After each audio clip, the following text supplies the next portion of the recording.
Space, the final frontier.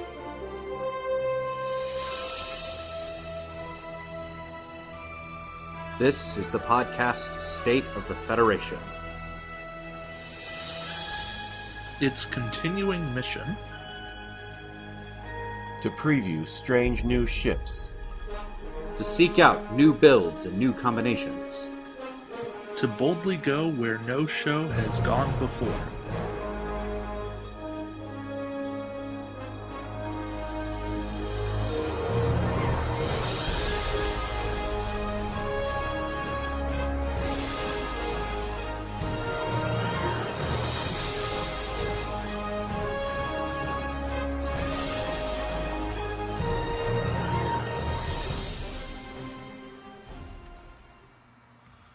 Greetings and salutations, ladies and gentlemen of the Federation. And welcome back to another State of the Federation, your strategy broadcast for all your Star Trek attack wing needs. We have a great show lined up for you today, including North Carolina regionals, the Colorado regionals, and a look at the Avatar of Tomed today. But before we get into that, let me introduce to you my illustrious co-hosts for the day. Starting with Tucker. Tucker, how's it going today? We are the Borg. The Borg were third place in Colorado. And also, a special surprise today, we have Dan. Dan from Trek Talking, the Thursday podcast. Dan, how are you doing today? I'm awesome. I'm in my basement for silence and ready to talk about good stuff. I love good stuff. We all love good stuff. So, let's see. I already forgot what I was going to say we were going to talk about first. We're going to talk about North Carolina first? Yes, we're going to talk about North Carolina first, Will. Indeed. And also, we will be having some, even more than a surprise than just Dan joining us today. We have maybe some special announcements you guys would be very interested to hear coming up later in the show. So you guys better stick around for that. Isn't that right, Tucker? Ooh, super surprise. I'm excited about It's secret. Maybe. Who knows? But yeah, so let's go ahead and get started on our North Carolina regional report. For those of you who have not heard yet, I was at the North Carolina regionals this weekend, and after a hard-fought 6 rounds and 8 hours of battle, I emerged victorious at the end of the day. I now have myself a second Borg cube, which I don't actually have with me at the moment. It's in the other room. But you'll have to take my word that I have it. Yay! Yay! So yeah. Go team. So yeah, I was talking about it with some of the guys at the regional event beforehand. So there was some question as to what I'd be running. I dropped some hints that I would be running something very similar to what I ran in Chicago. And then, like all tournaments, about 5 minutes before I was going to play it, I decided I wanted to change it a little bit. Yeah, seriously, he Skype messaged me in the middle of Colorado and was like, hey, you know, maybe, or no, it was a breakfast the next morning. He was like, maybe I don't want to run this thing. What do you think? And I'm like, Will, just no. Oh, wait. So I'm sitting there, and he's up here in Chicago, which is about an hour away from me, and I was just surprised. I'm sitting there, I get a message. Hey, Dan. Yeah, Will. Could you bring me down? What did you want? Aaron Hansen? He wanted to bring Aaron Hansen to Chicago. I'm like, Will, I ain't got that one. You know somebody can hook me up? I'm like, you give me a few minutes, maybe. He's like, oh, never mind. Hey, okay, my creativity runs wild sometimes. I just have these wild urges. No, what card was it? I'm trying to figure this out. What card was it that you asked me, like, day of, if you should run? Let me see. God, I'm pretty sure it was Aaron Hansen, but I'm not sure. Oh God, what was it? Yeah, it was. Let's see. Are you actually looking through your message history now? Oh, that's right. He's like, hey, should I cut Cloaked Mines? We're playing on 2x3 maps, but I think I should cut Cloaked Mines. And I'm like, no, Jesus. And I was like, but should I take extra cloaked mines? Are they really going to be that useful? If I put 2, then that means one of them is meaningless. But if I have just 1, then the opponent will probably try to avoid it because they can. It's a I'm a psychological player here. And I'm also like, don't take fake messages because I didn't see anyone who had it use it. And Will is like, yeah, but it's such a skill card though. And I'm like, hint, winning is likely better than skill cards. And I will have you know that it was a good idea to switch that out because my very last opponent, it would not have been useful in any other game, but my very last opponent was tech specifically against it. Because it was in the final match, my opponent had teched in Nyota Uhura, who is basically gets around faked messages and was another card I was considering for adding to my own build. So the question is, when you had your acceptance speech, did you give Tucker credit for your win? Did I give Tucker credit for my win? Well, yeah, because he's the one that told you, hey, don't do that. If you'd have done it. Hey, I still changed things around. He was the one who told me to run 2 cloaked mines, and I only ran 1. So, before we go any further with that, let me go ahead and describe my build for the people who will be listening to this on just audio later. So, at Wilmington, North Carolina, I took a Borg Tat Cube, which was an upgrade from the Borg Sphere I ran in Chicago. I had Wayoon. He had his fleet captain, the India Klingon fleet captain that gave him extra crew. And on his ship was Croesus, Lee Nollis, and in place of Goval, I now took Aaron Hansen today, which I actually had access to, which was one that I asked Dan if maybe I might have for Chicago. It was an iffy thing back then.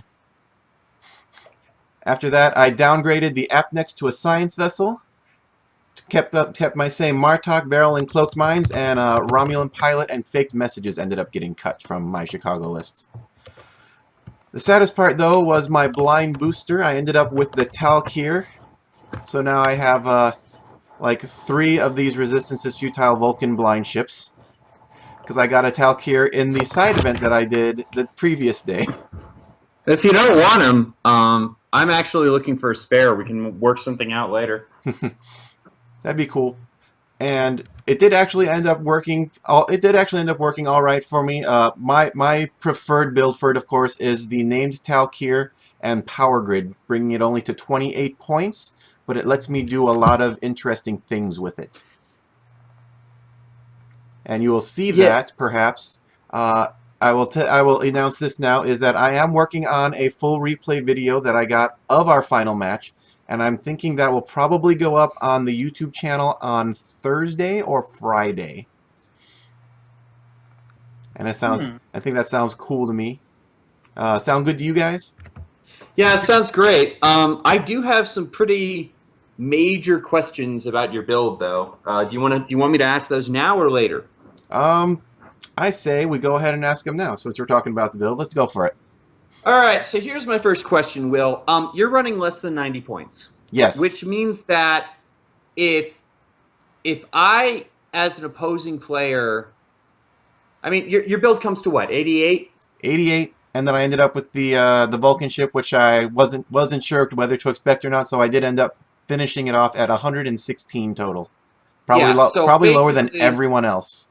Right. So if I blow up your Vulcan ship, and I am able to run away from your main ship with my 90 points, or cancel your attacks, or what have you, you're unable to win. So if you destroy my Vulcan ship, that will get you 32 points total, because that's 28 points of my build and 4 points that you would be getting for free. Correct. So I can just send my blind after you and not care if you blow it up, because even if you do, I'm still winning. And then, you know, as long as I have 90 points, I can just either run away from you or cancel all your attacks or stall you out until time, and then I win.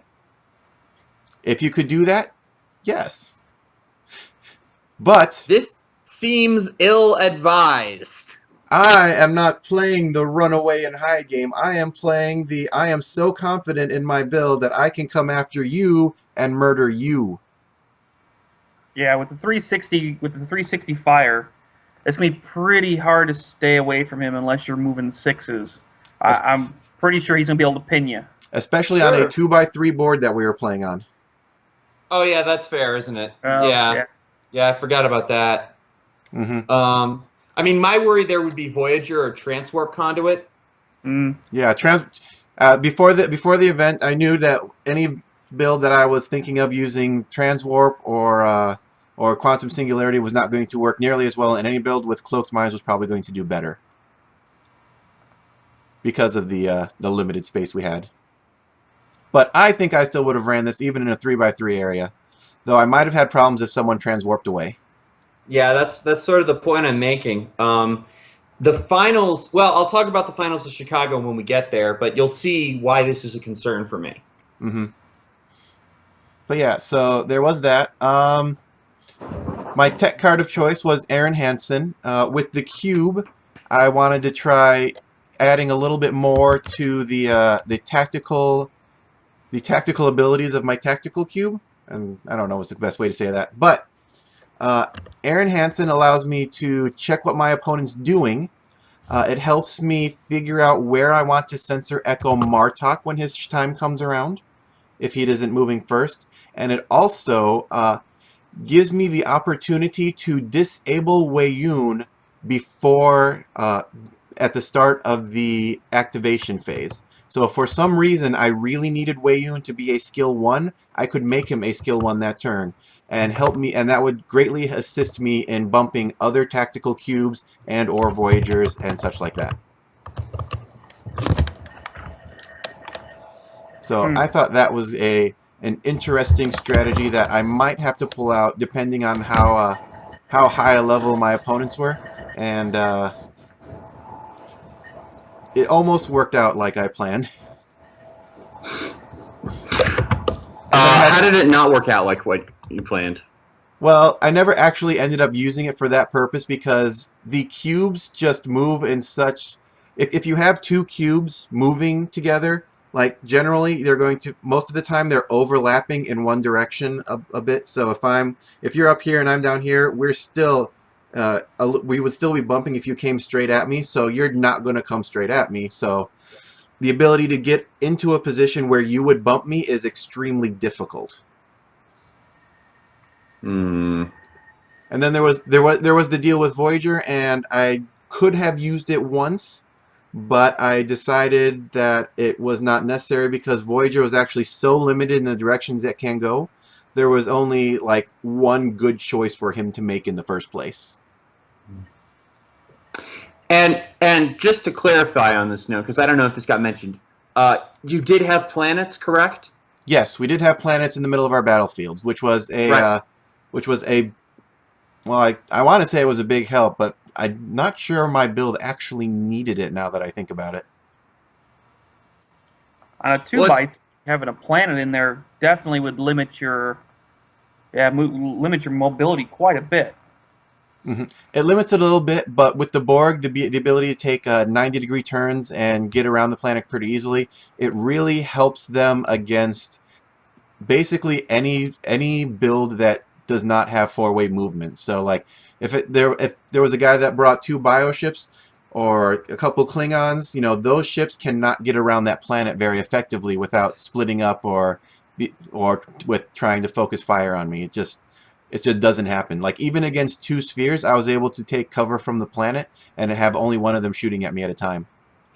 Right, and as we will see with me in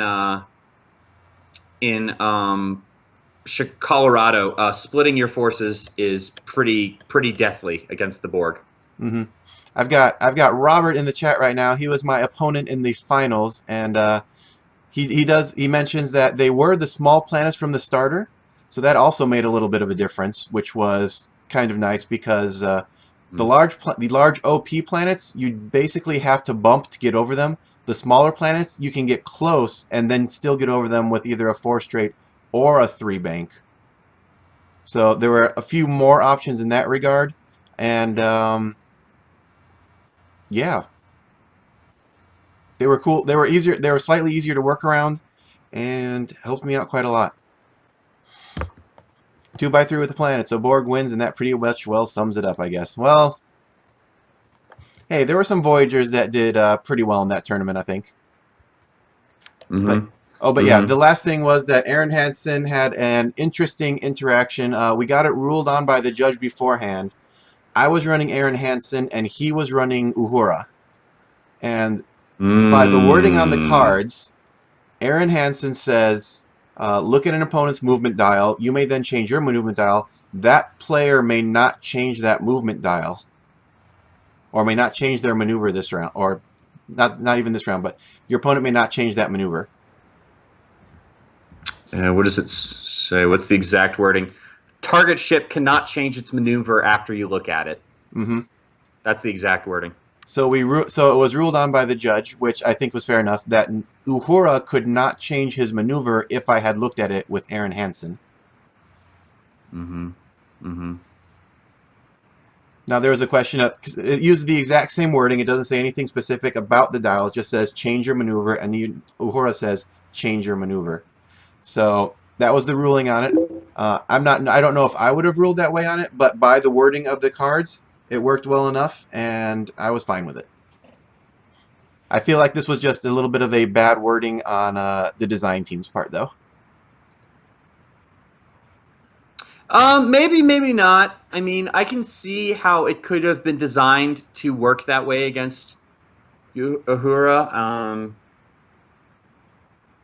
Yeah, I really don't know how to handle that. Mm-hmm. Yeah. Let's see. Davich asks, what were the top 3 fleets again? There was this build which I was running, the Weiyun Tat Cube. We had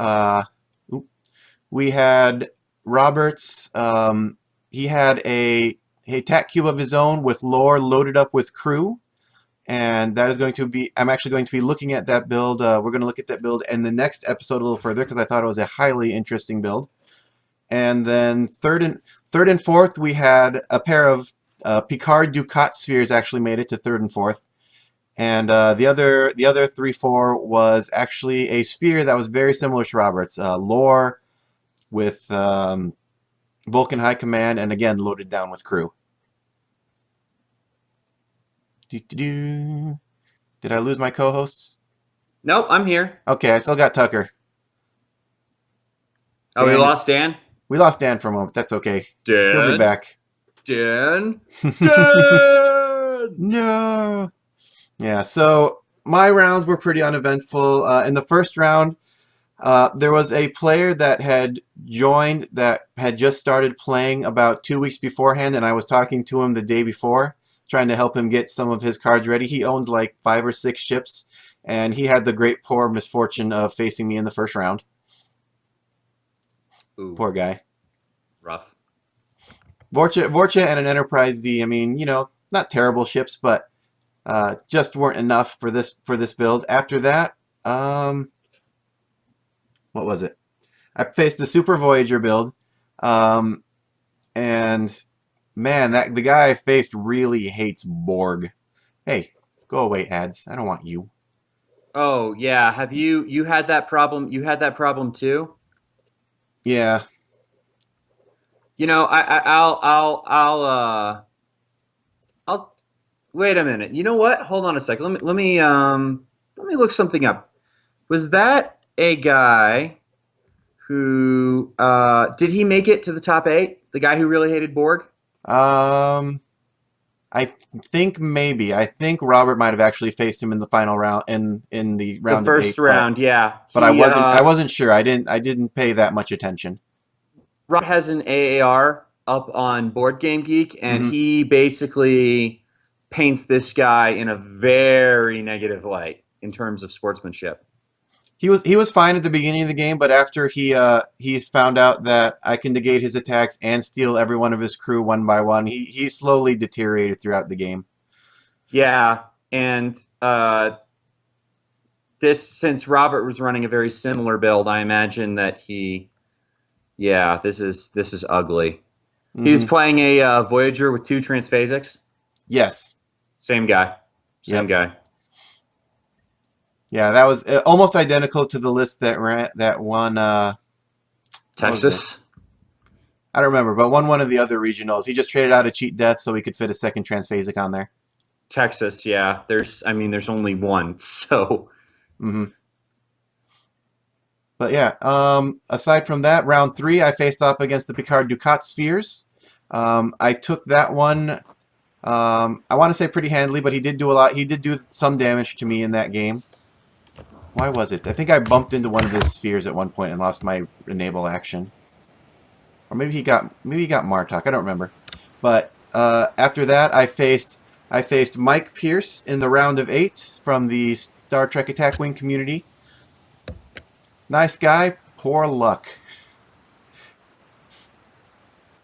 Poor guy had to face me. He was running a Khan Alexander cube, which I thought was interesting, but in the end just wasn't prepared to I'm deal back. with negating shenanigans. Hey Dan, get you back on there. And after that, round 2 was again against the Picard Ducat build I had defeated in the Swiss, and last but not least, of course, was Robert. I'm back. Mm-hmm. Huzzah! Hey, we gotcha. All right, so yeah, not a lot of surprises there, except I guess you didn't see probably as much attack cancellation as I would have expected. But then again, I didn't see much. I didn't see much all day either. So Which was surprising. I thought I would see a lot more of it, but mostly I was fighting, you know, the Voyager or the Picard Ducat spheres, and yeah, good old Martok. Martok survived, I think. Well, okay, I think Martok only survived one game, but while he was surviving, he was so helpful. yeah, And I did yeah, I and hear in that. every round in the Swiss, I went 120 fleet points, and I think in the round of 8, I don't remember if I killed Mike. I think I did. Mhm. And then in the round of 4, I took out both the spheres. But he got Martok, and they usually got Martok, both Martok and my Vulcan booster. Mm-hmm. Mm-hmm. But yeah, some of the matches just boiled down to, which was actually really interesting, was if you could get your cube to keep its actions and not bump into the planet,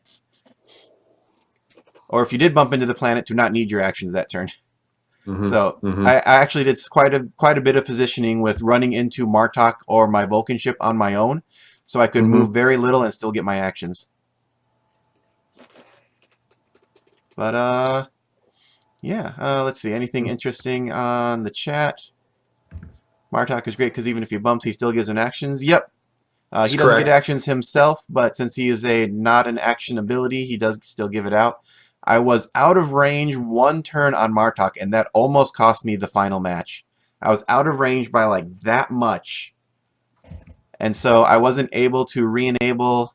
I wasn't able to re-enable either Linalis or Wayun, so I could actually negate the attack that turn. So I had to eat one round of attacks and hope I didn't die. And he managed to get a crit on me in that time. I was like, oh crap! If this is injured captain, I'm done. Yep, but it wasn't, and you won. Indeed, it was a close. And you It was a probably close thing. you Let's probably see. wouldn't have been that done because you could have regenerated with Oh Martok. yeah. But he would have probably still been on top of me.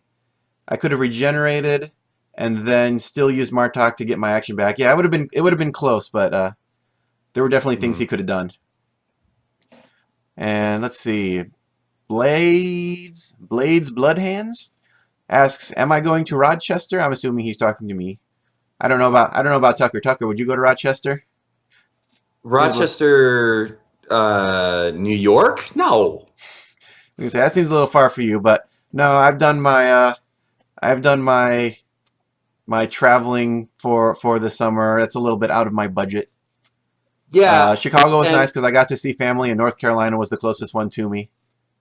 Okay, true story. I think I might have mentioned this to you the other day. When people found out that I was at Colorado Regionals, they asked me if you were there too, and every time I said no, they seemed to relax just a little bit. I'm becoming. I feel like I'm becoming the villain of the game. I don't think you're becoming the villain so much as the final boss, which is a different thing. Well, I mean that's why I shaved just before the finals because I had my full beard. Now I'm just going with the goatee, man. I see. You got to have a goatee if you're going for evil, right? Wait. This is goatee. This is goatee. Will Sanchez. Mirror universe. Mirror universe. Actually, since I've had the goatee for a while, that's probably the regular universe, and my evil self is clean shaven. Oh, man, that's weird. But yeah, so no, I won't be in Rochester. I hope you guys have fun though. There's so much stuff I need to catch up on with like just the regular ways and OP events now because I've focused so much on the regionals these last 3 weeks. I haven't even gotten a chance to play with my Enterprise E yet, or my Borg Diamond. But yeah, so Yeah. I think that's going to do it for Chicago. Unless you have any questions before we move on. Evil Mirror Will, yes. Tucker, do I got you? Yep, I'm still here. Cool. All right, so I think that'll wrap it up for wherever I just was. Okay, you'll have to forgive me. It was a very long drive back overnight for the 9 hours, so my mind might be a little gone still. Oh, yeah. So, I yeah. have some stuff to say about that too. About long drives, but are we moving into Colorado now? Let us move on to Colorado.